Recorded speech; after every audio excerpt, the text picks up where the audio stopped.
Gas లేక తమ కుటుంబాలు రోడ్డున పడుతున్నాయని ఆటో డ్రైవర్లు ఆందోళన చెందుతున్నారు. రాత్రి నుంచి గ్యాస్ కోసం క్యూ లైన్ లో ఉన్నా దొరకటం లేదని వాపోతున్నారు. రంగారెడ్డి జిల్లా శంషాబాద్ లోని సిఎన్జి స్టేషన్ వద్ద దాదాపు 2 కిలోమీటర్ల మేర ఆటోలు క్యూలో ఉన్నాయి. కొన్నింటికే గ్యాస్ నింపి మిగతా వారికి లేదని పంప్ యాజమాన్యం చెబుతున్నారని డ్రైవర్స్ ఆరోపిస్తున్నారు. ఆటోలపై ఆధారపడి జీవనం సాగిస్తున్న తాము కుటుంబాలను ఎలా పోషించాలని ప్రశ్నిస్తున్నారు. వెంటనే కేంద్ర రాష్ట్ర ప్రభుత్వాలు చొరవ తీసుకుని సమస్య పరిష్కరించాలని విజ్ఞప్తి చేస్తున్నారు.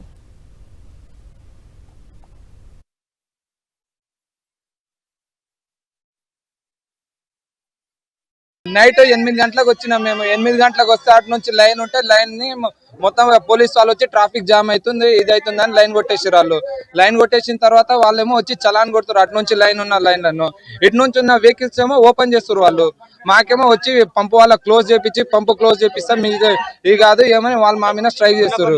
ఇదే మా బాధ. మాకు ఆటోలో ఏముందో మా పరిష్కారం చెప్పాలి. గ్యాస్ ఎంత కాదన్నా ఒక పంపు మీద 500 నుంచి 1000 బండ్ల వరకు వెయిట్ చేస్తున్నాయి.